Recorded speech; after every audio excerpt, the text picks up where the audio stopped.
Welcome in, ladies and gentlemen, to twitch.tv forward slash. Fuck that. Anyway, welcome into twitch.tv forward slash Ice Cream Reports. My name is Graham Day, and this man, who looks like we've dressed to align what we're wearing today, you've got black t shirt, black baseball cap, and so on. This man is called Baby Alrid. Hello. How is everyone doing this morning? If you're in the chat, please feel free to say hello. Good morning. Speaking of which, Chucky, hey, good morning, Mr. Chucky Boy 1234. Feel free to go and drop Chucky a follow if you're watching. You know, check out his streams. He's been playing a bit of Pez. He's pushing for that affiliate grind. So if you wanna drop some love on him, that would be very much appreciated. But anyway, Chucky used one of our exclusive emotes, and it sounds a little bit like this. Hello. No, it fucking don't. Hello. There we go. Anyway, welcome in, everyone. My name is Graham. This is Bib. We are Ice Cream, and this is The Scoop, the UK's #1 video game podcast. Even if we are the ones that say that, but still, it applies. Welcome in. If you're in the chat, please feel free to say hello. We are live on twitch.tv forward slash Ice Cream Uploads, and we are turning this live podcast, live video into a podcast. There we go. Got there eventually. That we upload to YouTube and an audio podcast on iTunes, Spotify, SoundCloud, and Google Play. So if you're in the chat this morning, please feel free to get involved. We want your thoughts and impressions, and we have a story that will probably generate quite a few thoughts and impressions this morning. If you've seen our tweet on Twitter, it'll stir up a hornet's nest potentially, but we'll jump onto that in a little while. Before we do, Bib, how was your weekend? Yes, it was good. It was kind of a chiller. I played golf on Saturday, and it was my best mate's 30th. Walker. Walker, yeah. It was not in the best of states at the clubhouse, shall we say. But yeah, he left in one piece, shall we say.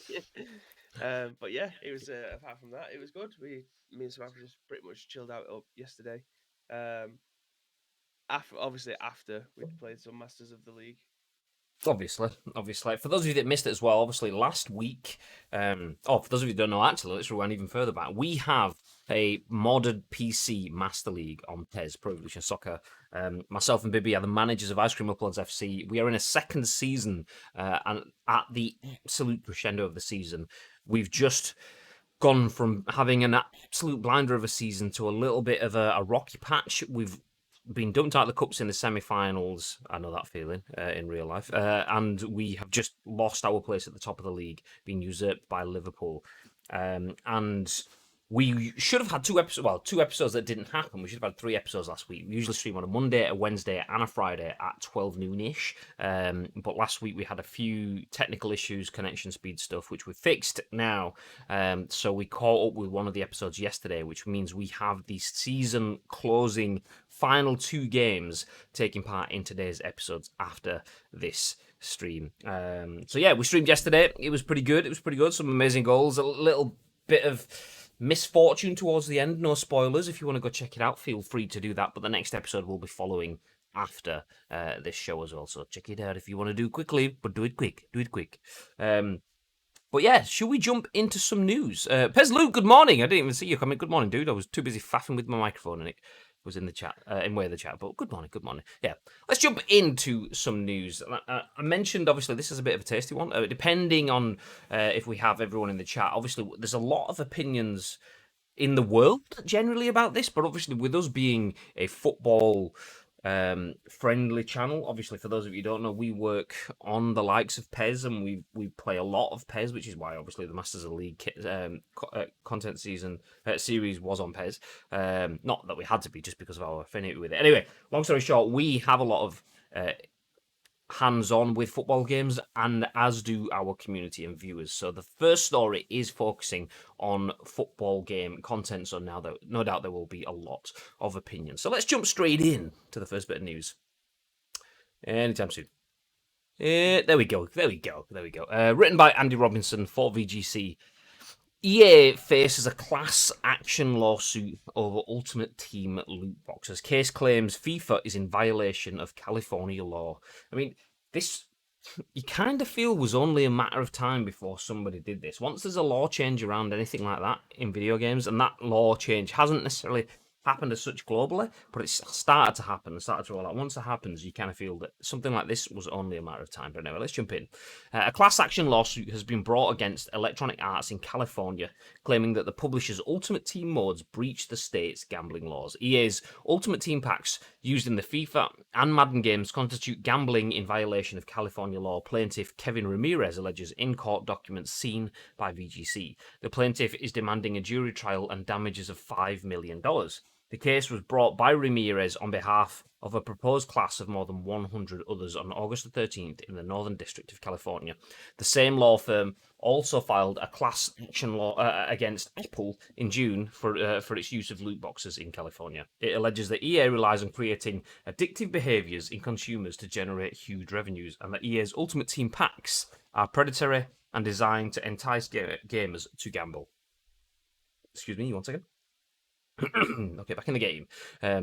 Quote within the article says, EA's Ultimate Team packs are loot boxes. Buying the packs are nothing more than a gambling bet, the case claims. Purchased using real money, the Ultimate Team packs are simply wagers on completely randomized chances within the game to win a valuable professional player and other items for the EA Gamers virtual sports team.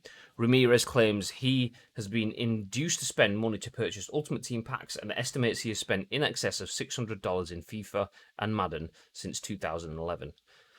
Is that it? Yeah, that's what. So I was thinking. Rookie numbers, then, mate. Rookie numbers. California's definition of gambling defines an illegal gambling device as a machine, aperture, or device. Something of value is given to player, and the player may receive something of value by element of chance. None of these elements can be in dispute, reads the filing. A gamer uses his console, computer, smartphone, or tablet with the EA Sports franchise game on it, number one. The gamer pays real-world currency for the opportunity to open an Ultimate Team pack, number two, and the Ultimate Team pack is a randomized chance to win something valuable in-game. There is currently no legal consensus in the US on whether loot boxes constitute gambling. However, the case references places where the mechanic has been classed as gambling, such as in Belgium, where games such as FIFA were blocked from selling loot boxes. It also references a September 2019 report from the UK's Digital Culture, Media and Sport Committee, which advised the UK government to regulate loot boxes under gambling law and ban them from sale to children. In January, UK trade body UK launched the Get Smart About Play campaign, which is designed to help parents promote healthy gaming console safety features. And in April, the Pan-European Game Information Rating System, aka PEGI, for those of you who don't know, PEGI 13. In April, the Pan-European Game Information Rating System introduced additional information on physical game packaging and on digital storefronts for titles which include in-game purchases that include random items like loot boxes or card packs. Microsoft, Sony, and Nintendo announced last year that they were planning to introduce new policies that require games made for their consoles to disclose loot box odds beginning in 2020. It's kind of, I suppose the easiest phrase to say, it's kind of been a long time coming. Actually, let me change scenes 1 second. It's kind of been a long time coming, but now it's finally here. Bib, what are your thoughts? I'm torn. I'm torn in two minds with this. I'm absolutely on the consumer side, obviously, because I am a gamer, and for me, I play MMOs because I like the grind of games. So being able to go back and have the grinding games to be able to try and unlock players, like win matches to potentially get enough coins to be able to open a pack, that seems great to me. That's my ideal scenario. However, there's people who don't want that. There is ways in games to be able to pay your way to the top, and that doesn't necessarily mean that you're going to win every single game. So I'm in two minds with this. I have friends, and I used to do it quite a lot as well. I used to bet all the time. Like it'd be £1 or £2 a weekend doing accumulators. I know it's not a lot of money, but I don't have a lot of money to be able to spend on betting. But I knocked that on the head probably about 4 years ago, and I haven't spent a penny on any form of gambling when it comes to going into the bookies and betting on football or a horse. I've opened packs and I've also bought Pez coins as well to be able to spin some players. So it'd be hypocritical of me to be able to say I want it all abolished because there is the instances where I need to. Oh, sorry, I don't need to. I'd like to have the opportunity to try and sign a featured Phil Foden or something like that, but I don't know. I think the cons outweigh the pros when it comes to this. I think that a lot of people make a lot of noise because they don't get the players that they want. It's the same way that if there was 10,000 people out of 17,000 people put a bet on City to beat Leon and then City lose, they would be pissed off with that as well. It's just it's gambling. It's the way that it is. I know these are rigged to be a very small amount of numbers to be able to pack the absolute best players in the world, but people know that before they put the money into it. I Ish. don't. What do you mean? Ish in terms of uh, they do FIFA show the odds and stuff now. I know Yes, I've done the last 2 or 3 years. because I know that it wasn't the case Mm, originally, but it was Pez that was kind of putting the numbers in that gave you the chance terms of yeah. what you were Well, I going to get. mean, for as long as Ultimate Team's been about, you probably got a 1 in 750,000 chance of being able to pull Ronaldo. The numbers might not be there, but realistically, everybody knows that the chances of you. That's why people used to make these montage videos of them flying off the chair 17 feet back and stuff like that, because the chance of you getting a play like that was always minute. You would have to spend. I personally don't think it's like a fruit machine where you'd have to put in a certain amount of money for them to be able to drop a Yeah. player on you. I don't think it's like that at all. I think it is purely random, but it'll Yep. be 0.01% out of, I don't know, 7 million people that you'll be able to get that player. Yeah, fruit machines. So for those of you who don't know, a fruit machine is a slot machine internationally. I only mentioned that because I can't remember who it was. It was Break. That was it. TSM Break, a streamer that plays PUBG, has a bandit or a fruit machine behind him. Chappers. My favorite is my sprinkler goes like this.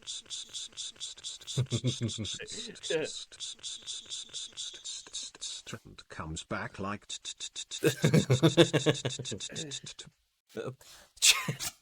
Cheers, Chappers. Thank you very much for letting us know what your sprinkler goes like. The sprinkler.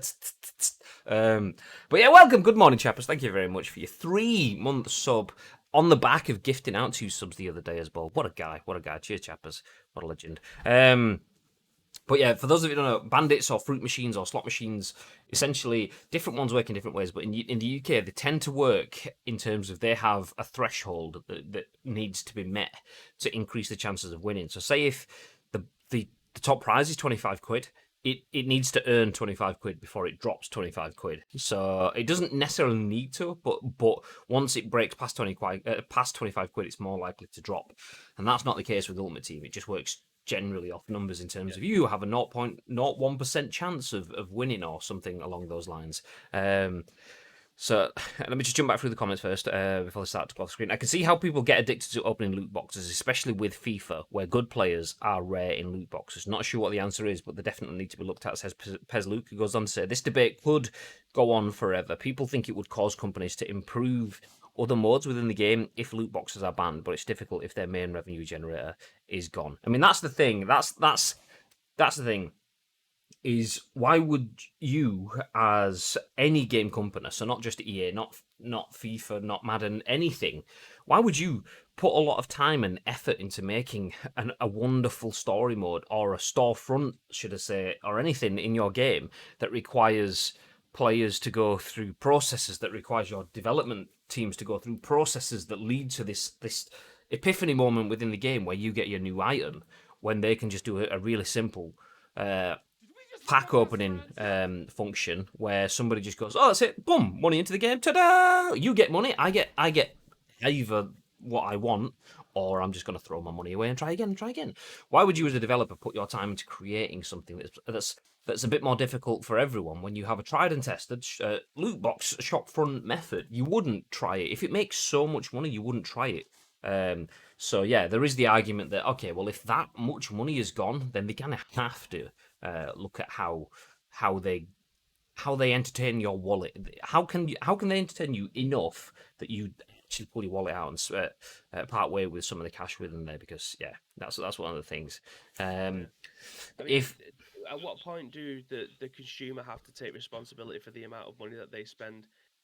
I mean, gambling is obviously an addiction, but so is alcoholism, so is uh, smoking and things like that. So if that money is in the consumer's pockets, they have a choice whether or not to go to the pub and buy it, or go to the corner shop and buy some cigarettes, or whatever it is. At what point does that addiction get taken out of the person's side and that they have to do something about it. It shouldn't be for companies, i.e., gambling or the corner shop or your local pub to stop you. It's your responsibility.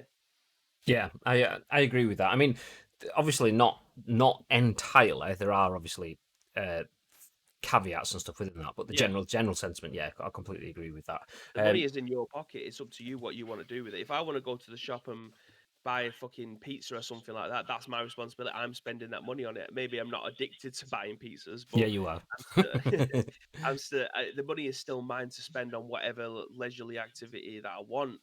It's I think there's been a lot of cases recently where the BBC have published something where a kid has spent his entire university money on buying packs. At the same time, he was streaming and making YouTube videos, so he was getting something out of it. Maybe Yeah. his YouTube hasn't blown up to get his money back. That's not a worthy investment on your side. Like you are doing that while streaming to try and make revenue to become a full-time content creator whilst you're at university. Yeah. That's up to you whether or not you want to spend your money. You're speculating to accumulate and you're getting fuck all back apart from a news article saying how bad addiction is. That's your Everything in that responsibility. sense is a gamble. You could work anywhere. You could work in McDonald's and you could put your time in there. You're speculating with your physical time in the hope that you accumulate enough either business acumen or reputation internally that you get promoted and you become a regional manager and you earn shitloads of money. Anything in that sense is speculation. So if you spend your college fund or your university fund on hacks, with the idea that you turn that into YouTube content that doesn't then take off, then spending that money, there's all sorts of, like the bit when I say there's grey areas and sort of caveats in terms of addiction, in terms of age of consent, in terms of like, should kids really be trusted with making gambling sort of decisions because it's warping people before they have a fully developed sense of the world and money and all of that stuff. Okay, take all of those away. If that's someone that's at college and university age gambling their money on a career and failing, then that's a bit different. That's not the same sort of thing. Anyway, jump back into the chat just because it's now rolling as we expected it probably would do. Tito, good morning. Less than 1% is what they state of the best packs. Still a bit egregious. Is that 0.99% or is it 0.no, not 1%? I mean, even the numbers. I mean, you look at how many players are in packs. That kind of gives you an idea that it's going to be less than 1% because if you get 101 players, it's going to be less than 1%. But there's thousands of players in FIFA's roster, so that kind of gives you an idea that you're already looking at that. Plus, that doesn't factor in any of the pack weightings.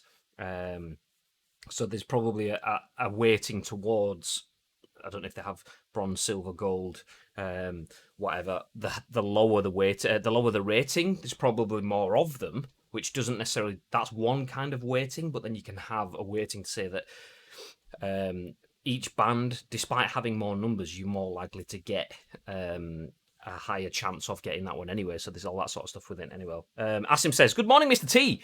Responsibility lies on both sides. The company make it clear what is happening and the consumers to know when enough is enough." Excuse me. Tito says, "Sort of agree, but addiction doesn't work like that." Morning, Mr. Ads plays as well. I know, but at some point, responsibility has to be taken by the individual too. If I'm addicted to gambling, I've got to look at myself too and take steps to walk away. Ads says, "I'm happy to FIFA 21 trying to complete Voltra. Nice. Volta before it comes out." Asim says, "But yes, companies doing such things should make it absolutely clear. There's a responsibility there too." Tito says again, "Not how addiction works, but most people who don't know they're addicted, or if they do, they won't admit it." I think it'll be very hard to find the balance though, because there is people who will spend like 20 or 30 pounds of their own money on payday to go and buy packs, and that'll be perfectly acceptable to them because that is £30 out of, say, I don't know, £300 that they put aside to spend on whatever they want. And if all of this ends up going tits up, then that person will be slapped on the wrist because there's someone who can't control themselves and they have an addiction who's spending £600 a month on packs. I don't know how you find the balance. I mean, the child gambling stuff is obviously something that needs to be looked at regardless of whatever game it is. I think we've discussed this previously, where I've put forward maybe a lot of adults nowadays, they don't give the kids a child account. They'll just give them a normal account with their card attached to it, and then wonder why they're £2,000 in the hole because the kid has no idea. It happened to my sister a couple of days ago with Roblox. Give my five-year-old nephew his tablet. He's playing Roblox. He spends £100 like that. Gone. because he's pressed a button. He has no idea what the fuck he's doing. He's just pressing buttons, and next thing you know, she's 100 quid in the hole. Like, that's her responsibility for not taking her card off the account or giving a tablet to her 5-year-old nephew without, sorry, her 5-year-old son without, you know, giving it any kind of intelligence or just keeping an eye on it. That shit can happen. But what I think is perhaps a better case is when you get to the Ultimate Team side. If you give your kid a child account, I think EA may have to put something in to say, actually, this is a child account. You can't access the store part of this. You have to be the one that doesn't get to open packs. You have to grind your way through SBCs. You have to do cup competitions. You have to do whatever activity it is or the objective for that week. You have to do to be able to get these players. I think that would be the best way around it, because you can't slap everyone on the wrist because a lot of people have a gambling addiction. Because if that was the case, your local bookies will have to close down. Your local pub will have to close down because there's a load of alcoholics in there at 8 o'clock in the morning when the doors open. Yeah. You know what I mean? For me, the issue isn't so much. There was the discussion going on between Asim and Tito in the chat regarding the balance between people with addiction taking care of their own issues and companies providing enough level of protection. I mean, I agree with both sides of that. For me, the issue isn't so much about people treating people with addiction. That's a slightly different thing. No, as someone that has a gambling addict in the family, and kind of seeing how destructive that can be. Yeah, I'm all for anything that prevents that, but it's also stupidly complex. You can't really build your company around sorting out addiction in that sort of sense. I mean, you can do everything that kind of leans towards it and so on, but that's a difficult minefield. Well, David's there talking about it now. Unfortunately, we have this in our own family. Our uncle has a gambling addiction and knows it and tries to beat it, but at one point he was homeless, living with me and my dad, and stole £500 to gamble, knowing that if my dad found out, he would kick the shit out of him, through him out of that. And he did. But anyway, without going into so much level of personal stuff, I mean, that's horrible, and that's a completely different thing for me. For me, it's not so much about that. For me, it's where that placement is. That placement is put in a family football video game. So if a gambler who is addicted to gambling in the real world, IRL gambling in bookies and so on, they can take steps to stop themselves from doing that. I know that it's not necessarily the be all and end all, but they can take steps to stop them from doing that. They can have the bookies refuse to serve them and things like that. But before that happens, they need to recognise that. That's a completely separate issue from the fact that a kid can't walk into a bookies and place a bet.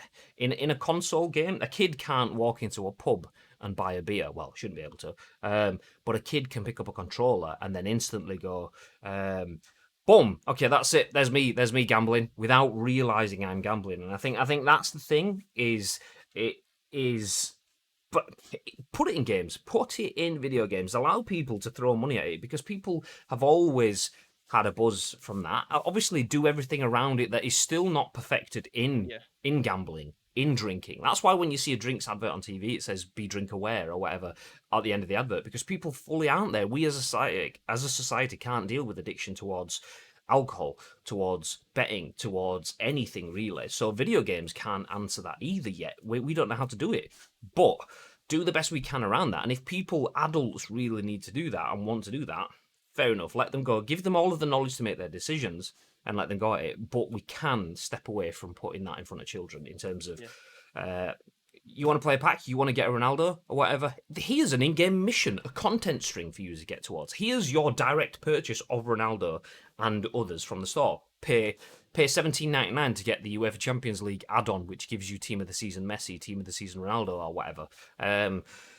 See, that for me, that is where I mean, obviously that's just a dog shit, me just saying numbers off the top of my head. It probably doesn't balance when it comes to finance and all the rest, but something along those lines is much, much better for me. You still have the gambling stuff if you want, but like Bibi says, have a child account, have an age lock. Probably can't play PUBG on her account because she's not old enough, even though we've got the account and we've made it and we've paid PUBG and everything. As soon as she loads it and goes, "You're not old enough," it's like, oh, okay. Well, I, as a parent, have made the decision for that, but the game's like, nope, no, you can't. If you want that to happen, she has to use your account, kind of thing. Then that puts it on me as the parent. Then, okay, there's a barrier there. Is it worth me going around that barrier to get this fix, this satisfaction? Mhm. Yeah, So I think there is I think there is another issue alongside this as well because there may be a lot of people. I know this is having an addiction is obviously absolutely fucking horrific because there isn't much you can do about it apart from trying to seek help yourself. But I do think there is maybe a lot of people out there as well that are saying, look, the kids are all gambling, whereas they're the ones that are chucking 500 quid, but they want to use it as a smokescreen to say, look, the yeah, kids, they're all doing it. But I think again, if FIFA is aimed at kids, which I think is not potentially aimed at kids. It's just a football game that kids all know of because of all the YouTube videos. When they go on YouTube, they'll be seeing people opening packs. It's exciting. Like I was one of those people. Like when I first started making content, I was watching people open packs and I thought, "Do you know what, I'm gonna do that, but I'm not sinking 300 quid in because I'm poor as fuck. I live in a very poor area, so I can't do that. So I have to grind my way forward. But I can see why it's impressionable because everyone wants to do it. But I mean, not gonna lie, we can responsibility. see you've got the World Wrestling Federation Championship belt, Sonic the Hedgehog, and a guitar, and then he calls himself poor as fuck. Yeah, all right, mate. Well, this is going back like 12, 13 years ago. I'm doing all right for myself now. But still, the fact is that if it is aimed at kids, then the responsibility should be yours as a parent. You give them a child account. Don't not put your fucking card on the account. Like, do better as a parent from that respect. But when you're an adult, you kind of need to look at yourself as well because if you're the one that's pressing X or A in your controller to keep on loading up your account with money, then EA aren't going to come to your door and say, "Listen, mate, we know you've got a bit of a problem. We need you to go and get some help." I mean, you've seen a load of gambling adverts nowadays, like Paddy Power, uh, Sky Bet. All of them are putting disclaimers against it, like say, "Don't bet angry, don't bet sad, Gamble be better," and responsibly. all that stuff. Yeah, gamble responsibility, gamble responsibly. All of those things, you as a consumer Sorry, have baby, your just blue own. screen then. You still need to be able to take responsibility for yourself as well. It's a very very grey area, and I understand and have sympathy for those that have wasted thousands because it is a problem. Just I regarding the bit of kids being able to spend that much money as well. I mean, there is obviously the parental discussion that comes in, and I know you could be the world's best parent and your kid could just do something that's stupid and out of character and so on. But I am potentially in that situation in terms of Chloe plays Fortnite and buys the Fortnite skins and so on. The good thing with Fortnite is you kind of are limited. I know you can still spend a shitload on V-Bucks, but you kind of are limited in terms of you have a set number of items on the store, and if you buy something on Fortnite, you can claim it all back. Like you've got a set number of claimbacks or whatever.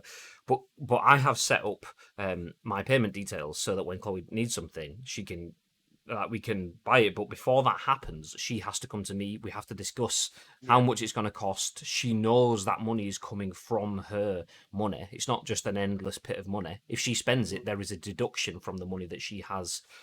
Basically, she gets pocket money, but we're in a COVID world, so it all goes into a bank account rather than into a hand. She knows that when she spends something, that money goes down. That means she can't get other things with it. And there's kind of a bit of parental education. I know that's not the answer to everything. I know there's probably other yeah, ways of doing it in terms of like not allowing them to have any payment things and stuff on there anyway. But so yeah, there is some barrier stuff there. Some parents just don't even care as well. So whilst it is a lot of it does fall on the games companies, some of it does fall on the parents as well. In terms of mhm, yeah, you just go play Fortnite, whatever. Not knowing who they're playing with or how they're playing online or how they're purchasing. If there is purchase stuff available, some parents will just be like, "Oh, well, my child's just spent 10 grand and I didn't even know they could do that." Your yeah. child has spent 10 grand playing on a video game online with people around the world. They've used your payment details, put them into a system, and paid 10 grand, and they've got that far before you knew they could do that. Yeah. How much money do you have, first of all? Yeah, exactly. Far. Yeah. So Well, there was a kid not long ago that that donated like 8 grand to seven, his favorite 17 streamers. grand. Yeah, to his favorite streamers. Like, how the fuck does like it is mental, and Vivi obviously said, "How there does is. that happen?" By the way, he just got Yeah. RTX'd. He just did. All right. It's very difficult. I mean, for me, if there was to abolish it all and you had to gain these players by by catching objectives, that's great for me as an MMO player that has been I was going to say grinding his ass off, but not for money. Grinding his ass off in any kind of MMO game over the last 10 years or so, then it suits me down to the ground. I am more than happy with that. Give me objectives to reach and give me those players. But I do understand the need from certain people who enjoy spending £30 a £40 ticket. Yeah, I'll go don't get me every wrong. single It's bit. not a bad mechanic. That's the thing. I mean, it's not evil. Let's put it that way. I mean, it's not a bad mechanic's probably not the right way of doing it. It's not evil. It is enjoyment for some people. Just like going to the horses or going to the dogs or whatever might be enjoyable activity. This is an enjoyable activity in moderation when done responsibly. The thing is, though, jumping back through the comments, there has been a lot of comments, so we probably won't get through all of them. Told you it'd be a one that gets a lot of people talking before we started. A human alien, good morning. Definitely, oh no, actually, before we get to that, Asim says they should be 18 plus rated. Amen. I agree with that one. That's where the rating boards and governing bodies need to do more. I agree. That's why I came up with the concept that the kids can't play or go to the if it's a 3 game and you set your child's account up right, they cannot access the store. Yep. That should be the block right there. That's the way to stop it. You don't I've- need to do anything else. I've seen people be like, yeah, but it's a video game. How can you stop a kid playing a video game? It's like, okay, yeah, you can't stop a kid owning a horse, but you can stop a kid gambling on the horse. It's you own the football, you own the video game, but you don't mean you can gamble on it. That's a different concept, and it's the concept that's the issue. The concept of gambling. I did see a comment earlier on. I'm not sure if that was a human alien too, but someone mentioned that adults' minds aren't even fully formed until well into adulthood, especially when it comes to things around gambling. So keeping kids protected from that is a big thing. So that's why when Asim saying it should be 18 plus rated, I agree. Football gaming and content around all of that stuff, absolutely not. But the gambling elements, yeah. What's that? Do you reckon that this is something that needs to be like brought up in school? Because there's been the notion for however many years now to say that kids learn shit in school. Like I learned a lot in school, but there is so much more that I needed to learn in school that we never had the opportunity to. Like, well, I've never had to do a tax return, but that would be nice to know. Like how, Yeah. learning about mortgages and stuff like that. Does all of this end up having to be educated from an earlier age? Because there is so much shit, real life stuff that you don't get to learn in school. But then like the fucking right angle of a rhombus or something like that. I don't know. Obviously, I didn't learn that part in school, but all the shit that you don't get to learn in school that is of life lessons. That's what school can be. Fair enough, you can take 1 billion different subjects like how to make spaghetti bolognese, and then go to RE and learn about religion, and then go to I don't know, history and learn about the suffragettes and things like that. But the real thing is when you leave school and you pick up a job, you start learning about how much tax you're going to be paying, how much your national insurance is. Too much. And then 10 years down the line, you're picking up a mortgage and things like that. They're the things that you need to be well prepared for before going into adulthood, and we don't have that opportunity. I wouldn't be surprised if we do see this in school, though, at some point, because I remember, I don't know if it's still a thing. The only reason it's in my mind right now is because, massive tangent, we started watching a Netflix series called Last Chance U yesterday, which is basically the University of East Mississippi. It has a football team, American football team, and it's basically where all the kids that don't have the grades or just can't get into the starting lineups in like Florida State University, the big teams that are about to get drafted into the NFL. It's basically like it's almost like Portsmouth from Harry Redknapp's days. All players that need a stepping stone to get to a better team go there. Anyway, long story short, one of the women in the crowd had a DARE. Does anyone remember DARE? And maybe I'm just too old. DARE was drug abuse resistance education. It was a massive American campaign about teaching kids about the negatives of drugs and the side effects and the impacts and why you shouldn't have drugs. And it didn't really make a massive impact in the UK. I believe it did. I mean, it obviously did to my school, but it went to like some schools. It was like a police promoted campaign within schools about teaching kids about drugs at junior school age or primary school, depending on where you are in the country. That was quite forward at its time, going back 20 years ago, obviously, maybe more, definitely more. So I imagine soon we will probably see gambling sort of stuff or computer game focused gambling stuff. I mean, probably trials rather than being nationwide, kind of like DARE was. But yeah. The reason I mentioned the Last Chance U is I saw someone wearing, like, DARE had a very distinct design, DARE across the shirt, but I just saw someone in the crowd on the Last Chance U thing wearing DGAF. Don't give a fuck. But anyway. Wow, there is a lot of chat to jump through. Where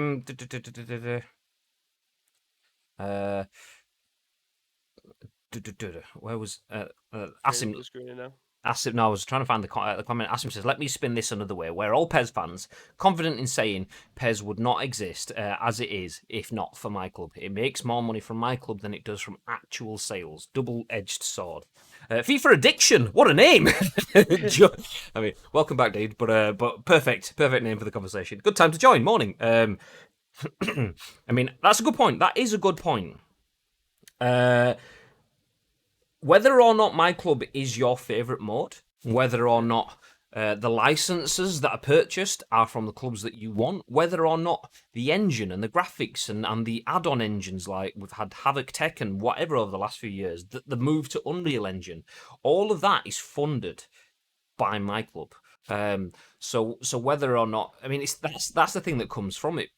Football games in particular, sports games in particular, have advanced massively because of loot boxes. It's kind of a hard question to ask because undoubtedly people would take the moral high ground if you ask them the question. It's like if you could get rid of not moral high ground, if you could get rid of loot boxes, but video games go back visually and fidelity wise and everything 5 years. Would you take that? And a lot of people go, yeah, I absolutely would. Partly because of rose tinted glasses and video games were better 5 years ago. That's a rose tinted thing. It's subjective. But yeah, a lot of advancements in video games have been paid for by loot boxes, and take away from sports games, which I focused on then.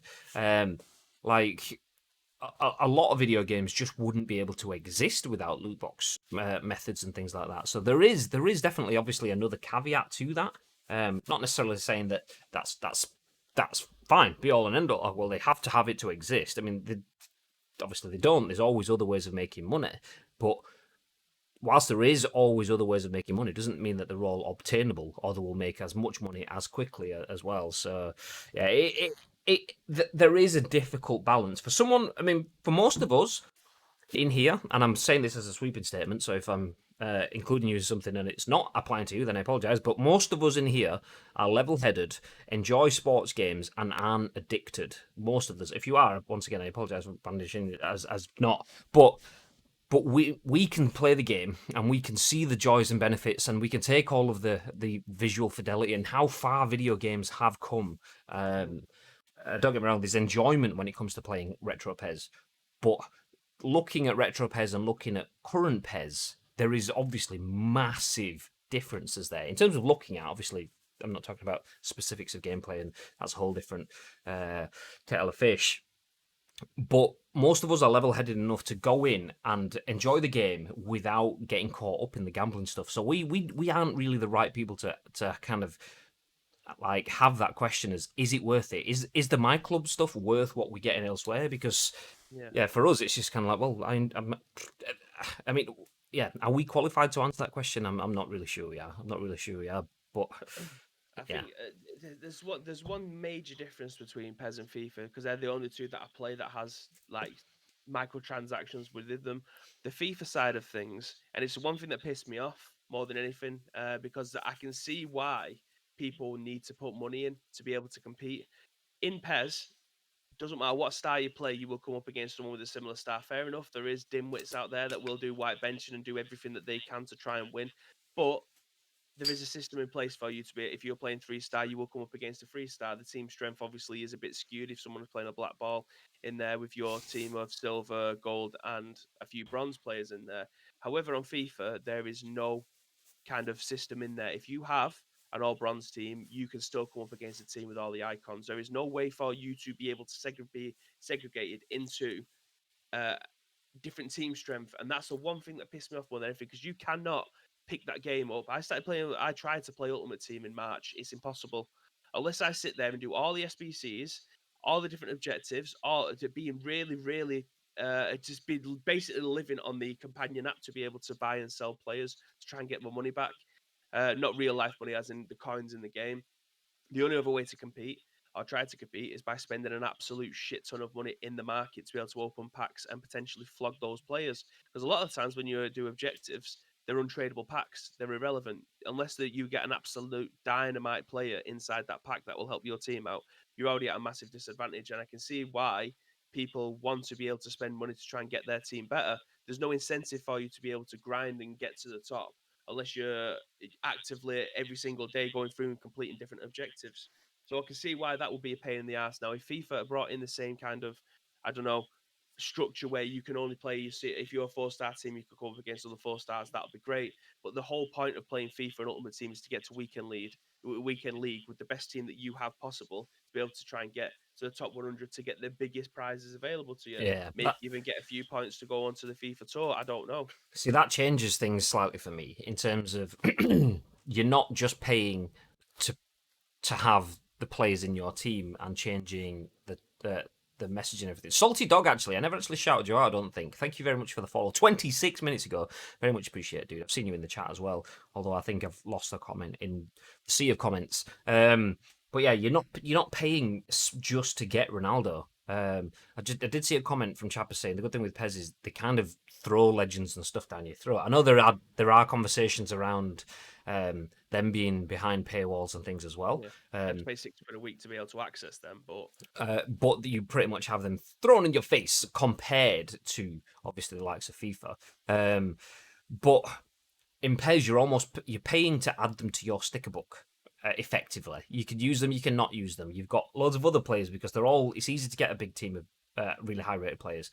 On FIFA, it's not, and like you're throwing the money in not to add to your sticker book, but as Bibby says, in terms of the match stuff, if you're playing against someone and you're not going to be ranked at someone at the same level, you could be playing against the world there, then you are essentially paying to play, because if you don't have competitive team, you aren't going to really be able to play. You might have absolute world-class skill to level it out a bit, but you need the players to be able to have a balanced playing field, to level the playing field. So you are paying to make the game fair in your favor, which that is a bit negative. That I said bit negative. It's shit, but let's put it that way. I've streamed it on this channel where I've tried to do like the Dan James objective, for instance, and the teams that I was going up against had like 10 icons in it, and there was me with fucking, I don't know, 74 Dan James or whatever it was. Yeah, like it's so difficult unless you are really, really, really good at the game. And me being a PES player, I am terrible at FIFA apart from playing pro clubs. It's a difficult game to be able to try and get into, especially if you're having to start from the bottom. Starting Ultimate Team in March is definitely a no. I wouldn't recommend it to anyone. But still, even if I started it in September, the amount of time that I would need to play to be able to reach all of the objectives and get all the players that I need to compete at a good level, it's incredibly difficult. And I can obviously see, and it's something that we've mentioned right the way throughout this, we can obviously see where where you think, actually, if I chuck in a fiver here, I might be able to try and pick up some players. Okay, the fiver wasn't enough. Okay, another 20 quid goes in. That wasn't enough. At what point do you need to stop? Again, that would come down to you and your pockets. Like I'm not the greatest in the world with money. That doesn't mean that I go out and spend it on shit, because usually it's just on 50p games from CEX or something like that. My missus is definitely the financial expert in our household. She has spreadsheets upon spreadsheets to be able to live not a glamorous lifestyle by any stretch of the imagination, but one where we can actually afford to be able to go out and get something to eat and go on a night out if we really want to. Obviously, people would rather spend their money out doing something completely different. That's entirely up to them, but that's their financial control. Not that doesn't mean to say that if I didn't have it, I would be spending all my money on transactions. That's not the point. But to have the ability to be able to stop whenever you need to is nice. I have the ability to be able to do that because I haven't got an addiction. That is completely different for somebody else, who is where this kind of comes in, because they're the ones that have been shouting to say, "Come and help me. I'm the one that's in trouble here. Come and help me with my addiction." And it's well within EA's right to say, actually, it's your choice. There's people over there that are spending 20 quid a month, and they're more than happy to be able to do that. It's up to you to look after your own pocket. The interesting thing, we'll try rush through this now. I've seen there's been a lot of different angles that I would like to jump down, but we won't have time for it because we're 54 minutes in and still on story 1, which we knew, which is good. It's nice to have stories that we all feel passionate enough about, that we can have such an in-depth conversation. Pez Luke, though, thank you very much for your 2-month sub. Hero. In the middle of Bibby's rant. No, I wasn't really ranting there. He was just talking. But thank you very much for that. Much appreciated, Pesley. Once again, appreciate the support. Everyone else as well that's just in the chat, whether you're chatting or lurking or dropping follows, whatever, it does mean a lot. Thank you very much, guys. But yeah, the other angles that I've seen in the chat that we don't really have the time to jump into is do loot boxes make companies lazy? If like we were talking about, like obviously on the one side of the coin, as I'm saying, is they make them a lot of money to allow to build features, but does it make them lazy when it comes to giving the content? Is it meaning that the loot box modes have been improved, but the other modes aren't? So speaking in a PES context, is the success of my club hampering Master League? Speaking in a FIFA context, will the success of Ultimate Team mean that Career Mode or Volta don't get as much love as they should do in terms of pound for pound audience enjoyment kind of thing? Is it just literally pound for pound monetary kind of angles? There's those kind of ways where this kind of gets split too, and many others that were out in the chat, but we won't really have the time to jump down all of those lanes. And then the other bit is I've just seen Tito and Asim having a conversation as well.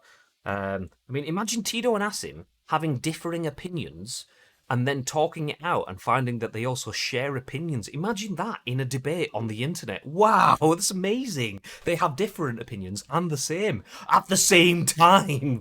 But yeah, one thing from Tito that I did see is obviously mention the surprise mechanics. For those that don't know what that is, EA doesn't class it as gambling. They class it as surprise mechanics. But by having gambling on the pack makes it an 18 rated plus game, which means that it puts restrictions on who can buy the game, which means it lowers your audience base, and then starts to change the relationship with FIFA, which is obviously not an 18 plus brand in terms of not brand organization. FIFA is an organization that provides football to the world. Would they want to be hampered by an 18 plus trademark? So if FIFA wants to keep its loot boxes, it might have to lose everything that FIFA and the FA gives to it. Then, if that's the case, would they be willing to do that? And that's where you start to get the trade-off. Is, do you know what? I imagine in some worlds they probably would be like, yeah, but we get that much money. But in other parts of the world, it's like, yeah, but the Premiership is so valuable to us, and everything else that FIFA gives us is so valuable. It's our name that yeah, we can't be 18 plus. So anyway, it will be a developing story. It's a class action lawsuit, which means stuff will happen. Don't expect it to be imminently, and unless stuff happens out of court and things get settled and so on, but it could take some time. But we will keep you updated on that story as it moves forward. FIFA Addiction says, the irony is I've never spent any money on FIFA packs despite the name. The last 4 years of FIFA has been so hard to do well without the hours playing it, learning it. And as before, people are so desperate to win that they want the quickest route. That's it. A lot of people, the downside is that the balance is supposed to be there. You're supposed to be able to put money into it. For, say, I don't have all the time I want to play video games anymore. So I can either grind it out or I can throw a bit of money in to make me like speed up my learning curve and get level the playing field a bit. But football game companies realize that having that paying option is actually really, really, really valuable. So it got extended beyond that. So yeah. David says they need an ad like, you wouldn't need to steal a handbag to try to stop stealing films and music with torrents, which ironically didn't pay to use the music used in the ad. They didn't pay to use. Oh, okay. Anyway, that's a different story.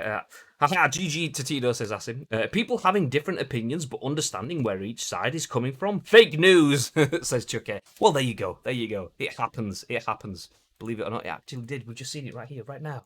But let's move ahead. Let's jump through the last few stories because we do have today's episode of Masters of the League following this. So if you want to see, we have 2 games. If you want to see if Ice Cream Uploads can win the Premiership, then stick around after this. But we do have a few more stories to jump through, including this, once again written by Andy Robinson for VGC. It says, The Last of Us 2 is now PlayStation's 3rd highest grossing game ever in the US. Naughty Dog's sequel has broken multiple Sony sales records since its release in June. The Last of Us Part 2 is now PlayStation's 3rd highest grossing video game ever in the United States. That's according to the latest report from NPD Group, which indicates that Naughty Dog exclusive is behind only Marvel's Spider-Man and 2018's God of War in life-to-date dollar sales for Sony's first-party titles. The Last of Us Part 2 is also the 3rd biggest selling game of 2020 in the US, behind Animal Crossing New Horizons and Call of Duty Modern Warfare. Following its release on June the 19th, Last of Us Part 2 sales have broken multiple sales records for Sony. The sequel cleared 4 million copies worldwide in 3 days, making it the fastest-selling PS4 exclusive to date. The Last of Us Part 2 also recorded the 2nd biggest launch month ever for a Sony published game in the US, according to market research firm MPD Group. Finally, the title broke PlayStation's digital launch record with 2.8 million copies sold digitally in June, surpassing the 2.2 million digital sales Marvel Spider-Man and Final Fantasy VII Remake recorded during their launch months, according to Nielsen's Super Data. We are so immensely grateful to the millions of fans around the world that have played The Last of Us Part 2 and shared their experiences with us over the last week, creative director Neil Druckmann told the PlayStation blog following its launch record in June. We set out to tell a new kind of story, one that deals with difficult themes and would challenge you in unexpected ways. Hearing how the experience has resonated with so many of you and witnessing the type of thoughtful discussions it has sparked has been so incredible. Elsewhere in MPD, do you know, actually, we'll leave the other sales data. It's all about The Last of Us. So The Last of Us, I'm not sure you're really going to be surprised by this, but sold a fuck ton, a shitload, a hell of a lot of games. So yeah. Are you rocking different hat styles? Says Pez Luke. Well, we're rocking different hats. I've got the Ice Cream Uploads one, which is the baseball cap one, and Bibby has got the Twitch one, which, because he's a Twitch partner, he's allowed to wear it. I mean, it's actually is that an Amazon one? Yes, this one is, yeah. A Twitch merch store, yeah. So I've got a Twitch one as well, which you can pick up from the Twitch merch store. But yeah, mine is the ICU one. Bibby has one of these too, in the style that he's wearing. So I've got a bent cap peak, whereas his is a flat peak. So Bibby has one of those here, but you know, COVID and that, so he's not had it yet. I thought Bib's hat was ICU, but we do have different hat styles. Do you know what? I'm not going to reach around and grab it because it's Sales pitch. It's over there. Oh, do you know what? Come on then. Fine. Go on. Yeah. So I've got the curved baseball cap, which has a buckle fastener on the back, just like the blue one here. So blue curved peak, buckle fastener, inside printing, and side Twitch glitch on the side. Mine's exactly the same with that, but blackout. Whereas Bibby, he will have the flat peak snapback fastener. There you go. So yeah, we do have different art styles. Asim says, wait, but I thought the internet cancelled The Last of Us 2 being good. Yeah, the internet can get in the bin. Get out of here. Although, you know, admittedly, I don't know a lot of the drama around The Last of Us 2 not being good and starting drama with characters and stuff because I haven't played it yet. So I ignored it all. I had it spoiled enough for me from the main ending. Main storylines. I don't know if it was the ending or not. But anyway, I had some of it spoiled, so I kind of kept away from the rest of it. So yeah, I don't really know why it was or it wasn't supposed to be good. But yeah, there you go. Anyway, let's move forward. Let's not stick on that one for too long. Next story. The Legend of Zelda Skyward Sword listed for Switch on Amazon. A listing for The Legend of Zelda Skyward Sword recently appeared on Amazon UK, implying that the iconic Zelda title will receive an official Nintendo Switch port. There we go. Not a Nintendo, as I almost said. The listing was spotted by Wario64 on Twitter, and check out the tweet below, which includes a screenshot of the Amazon UK site. As you can see, the game is clearly listed as a Switch port in the title. While there's no release date attached to it right now, pre-orders are already open, indicating that it will be available to Switch players sooner rather than later. Nintendo has been teasing a Skyward Sword re-release for ages. Back in 2018, The Legend of Zelda senior director Eiji Aonuma said, we know what you were thinking, Skyward Sword for Switch, right? As a result, it's not the most surprising listing to pop up. However, it's nice to finally see some confirmation that the project really is in the works. A Skyward Sword Switch port is inherently immense. A Skyward Sword Switch port is an inherently immense phenomenal in of itself, primarily due to the fact that many people, including fans of the Zelda series, couldn't comfortably play its original iteration on the Nintendo Wii because of its reliance on motion controls. Fanbyte recently published a piece on the listing saying, just fuck those Wii motion controls, and a lot of people share that sentiment. It's worth noting that Zelda is currently experiencing a new golden age with heavy hitters like Breath of the Wild, its planned sequel, The Link's Awakening remake, and Cadence of Hyrule. The illustrious series has somehow become even more astronomically ubiquitous than it was before. As a result, it's the perfect time to re-release one of its most iconic titles for contemporary consoles. I just want to stop here.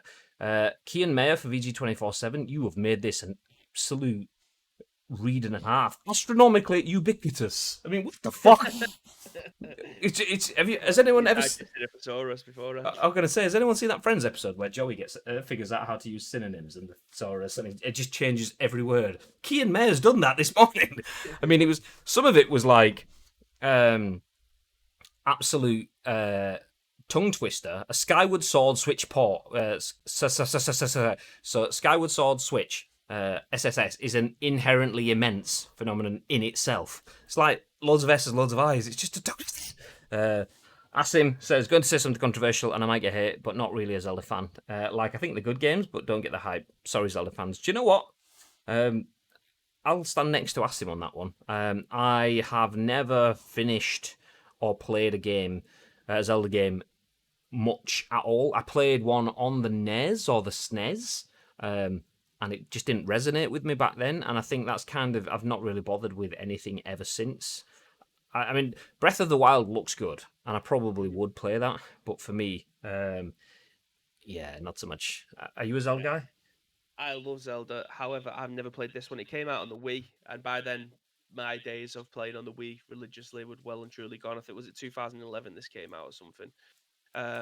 So yeah, my days of playing on the Wii was well and truly gone. Funnily enough, I play it probably more now than I did back in 2011. So interesting to say. But I am looking forward to playing this on the Switch. Graphically, I think it will be a massive improvement, and especially because of the console it came out for. If you're playing it on the Wii, you had the stupid motion controls and things like that come with it. You don't want that when you're playing a Zelda game. You just want to be able to feel that pad vibrating or rumbling whenever you're using your sword or your bow and arrow or something like that. So I'm very, very much looking forward to being able to pick this up on the Nintendo Switch as and when it actually comes out, because it's only being teased or being leaked, shall we say, at this moment in time. I think that'll be great. But it's interesting that they leaked it so long ago, and it's taken such a long time for them to get to this point. But do you know what? When you've been making Zelda games for longer than I've been alive, pretty much, maybe there or thereabouts, then do you know what? You've been milking them for long enough that you know how to get all the money out of it. So what do I know? They're clearly just going to release it and sell an absolute shed load. So there we go. Anyway, let's move ahead onto our last story of the day, though. I'm going from a game that Asim isn't really bothered about to one that he might just be interested in, as a new Batman game, Gotham Knights, will be revealed next weekend, confirms Warner. This was written for Gamecentral, for the Metro, should I say, by Gamecentral on Friday. And it goes on to say, a new Batman game and Rocksteady's Suicide Squad title will be unveiled next Saturday at the DC Fandom event, as well as maybe Injustice 3. Warner Brothers has confirmed that a new Batman game will be announced in just a few days from now as they prepare for their 24-hour-long DC Fandom marathon. The official schedule lists a Warner Brothers Games Montreal announcement as taking place at 6:30 p.m. on Saturday the 22nd of August. There's no more information than that, although recent website domain name registrations suggest that the new game is called Gotham Knights, which also matches with rumours that it features the wider Bat family of playable characters. The new Batman game has been rumoured for years and was initially teased by developer Warner Bros. Games Montreal with hints at a plot related to the Court of Owls storyline from the comics, but those teasers promptly stopped earlier this year for no apparent reason. After that, there's a panel for Suicide Squad Kill the Justice League at 1am, at what is 1am on Sunday morning for the UK. Not to be confused with the new Suicide Squad film, there's a panel for that at 10pm. This is the new multiplayer game by Batman Arkham creators Rocksteady. Kill the Justice League was originally assumed to be a tagline, but here it seems to be the actual subtitle of the game. That's 2 games confirmed, but what's less clear is whether Injustice 3 is going to be at the event. NetherRealm has, seemingly by accident, said that they are making it, but it seems to be further out than the other 2 games. There's a panel called Inside Injustice, making the hit games and comics at 9:45pm, but it doesn't specifically say anything about any announcements. The subject is bound to come up though, and at the very least we should get some kind of tease or additional confirmation. There's continued confusion as to whether Warner's video game division is going to be sold off or not to help reduce parent company AT&T's more than $150 billion debts. Excuse me. That certainly seemed to be the intention at first, but a more recently financial report? Okay, but a more recent financial report is more ambiguous on the subject. If it does go ahead, though, EA, Activision, Take-Two, and Microsoft are all thought to be interested. Anyway, that's just going on tangents and a half. But New Batman games potentially revealed this weekend at the DC Fandom. What's everyone's thoughts? I know that you're not really into Batman, Bib, so what are your thoughts? Not at all. But of a Superman guy myself. But no, obviously I'm excited. I'm extremely excited to be able to watch this, or to see what comes out, because there is no way I'm watching it for 24 hours. I'll just wait for Twitter to go into meltdown, or any kind of articles that go alongside it. So I'll wait for those to come out. But yeah, I think it's about time that we've got a new game. If I'm being perfectly honest, now is the time to release them, as single player games are making a massive comeback, and storylines are getting better and better and better. I think this one definitely could be up there as well. So I think it's the perfect time to release one. We just need it out in the wild now. Do you know what I hate? I hate with a passion. And Metro, you are useless. You are horrible. So when this is a tangent, by the way, just a production side thing. When I'm ask Bibby what he thinks. Usually, when he's answering, I'm updating the discussing now slate on screen. But when you copy text off of metro.co.uk, it could be one word. So I've literally just copied the words Gotham Knights will be revealed next weekend. So nothing specific or exclusive to Metro or anything like that. It's just a bit of anyway. Copied and pasted that into the discussing text bit. It copied pasted that. Misses 2 lines, puts the full URL, misses 2 lines, then goes metro.co.uk/metro/metro newspaper forward. Well, it's just like. Well, I'm glad you have to feel this pain, because every single time that I want to get something from the Metro, that is the pain that I have to go with. If I have to copy the name and copy the website and things like that, it's just a massive list of adverts. Follow now, or find us socially, or whatever it is that comes up with it. Yeah, it's a pain in the ass. Gotham Knights. I don't know if this is going to fit now. Gotham Knights revealed this weekend. Is it going to fit? Do you know what? It's close enough. It'll do. So yeah, there you go. Gotham Knights will be revealed this weekend. Where were the other games? Oh, so Suicide Squad killed the Justice League, and potentially Injustice 3 as well. I mean, it's kind of bizarre to think we've been hearing about new Batman games from Warner Bros. Montreal for what seems like an eternity. If it seems like an eternity between every message they put and then the next message that they put out, it's seemed like that for ages. So to go from having, okay, there might be a Batman game, I mean, we were kind of what event was it at when me and you were putting down our predictions of what we might get, and we were like, oh, then we might get a Batman game in this. And it never happened. It was either at the end of last year or something this year. It was a state of play, I think, earlier this year. So yeah, I think it was even further back than that, though. I think there was something last year as well. We're thinking, do you know, a Batman game here is probably going to be decent. Or maybe it was something like the Game Awards. Maybe we'll see Batman around that, because I remember there was some Batman teasing in December, November, or so. I can't remember. Anyway, the point is, so long ago we can't even remember what was happening. That's how long it's been teased for. There may be another Batman game, but there might not be. And now we go from that to potentially having 3 at the same time. It's like fecking buses. You wait for 1 Batman game and 3 come along at once. Although Injustice 3 will probably not be this year. Asim says, wait, the weekend is going to be part of Gotham Knights? Double excited. Yeah, it's those blinding lights. So yeah, that's what it is. Other weekend songs are available. For those of you listening, the discussing now slate on screen that I put in says Gotham Knights revealed this weekend. So yeah, it looks a bit dodgy, but I ran out of characters and we're finishing the show, so I just left it at its spots. Cannot wait for this game, says Pez Luke. Spider-Man wouldn't be the game it is without the Arkham games. Asim says, in all serious, 2 new DC games, Suicide Squad and Gotham Knights. What a time to be alive. Potentially 3, obviously, as mentioned, though. Injustice will be a bit later off from what the sounds are. But yeah, from absolutely no Batman games to all the Batman games once, with films and everything as well. What a time to be alive. But on that bombshell, I think we should end it, because if we keep talking about Batman, then you know, Bibby might need just a few minutes off screen to compose himself. If you know what I mean. Wink, wink, wink, wink. I said wink, Bib. Calm down, wink. Sorry. So yeah, we're going to wrap things up. Thank you very much, everyone, for joining us in the scoop. And as predicted, we had a very, very busy start to the show. Salty Dog, thank you very much for the follow. Human Alien and FIFA Addiction, thank you very much for joining us in the stream this morning, as well as Mr. Jim Butters, who I didn't even see. I've just scrolled back up to see names. Mr. Jim Butters, friend of mine, says, loot boxes I loathe, ruin the games industry. I personally feel it has no place. I understand them and what companies are aiming to do, but I just hate them. I mean, that's understandable, completely understandable to have that opinion. Tito, Chappers, Mr. T, everyone else that's been involved in the conversation, David as well. Cumbrian Toffee, I didn't even see you as well. Wow, loads of people in. I think there is an impression that a punter can have players like Ronaldo to Messi from social media focus. Yeah, that's the thing. People want to show you the good stuff. They show you getting Ronaldo and Messi. They don't show you the 27,000 Titus Brambles that they got in the process. Fuck!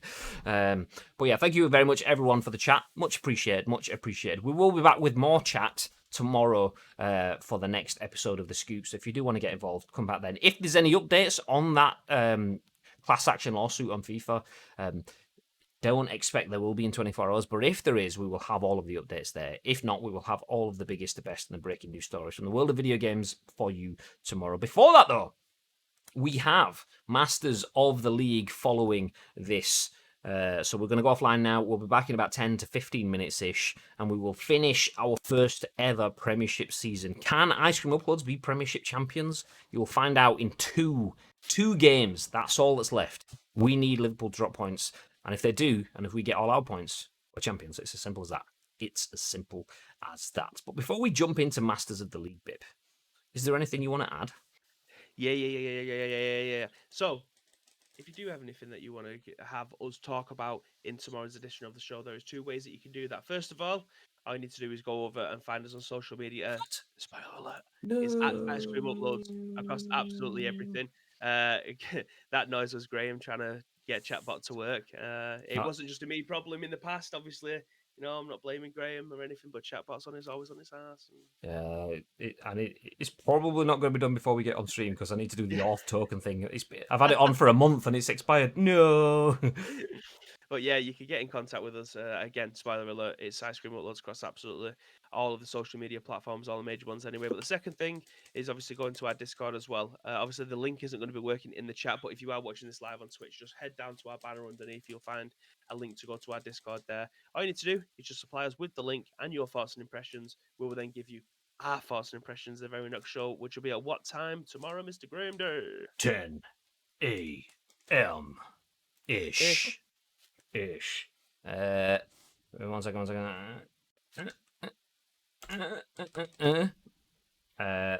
No. Where's it gone? There we go. Come on, log on. Connect. Yes.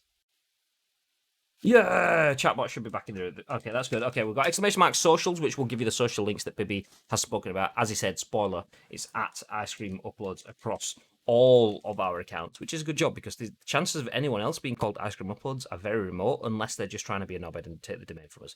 Exclamation mark Discord gives you an access to access link to our Discord, the Ice Cream Van. Get involved in any of the discussions on there, particularly if you want to get involved in sharing stories for the scoop or just sharing players for Masters of the League. Okay, final bits before we do go then. General housekeeping is we have a giveaway, a link there right in the chat if you want to win yourself a retro console. Follow that link and get involved. And then the other one is exclamation mark Muscle Moose.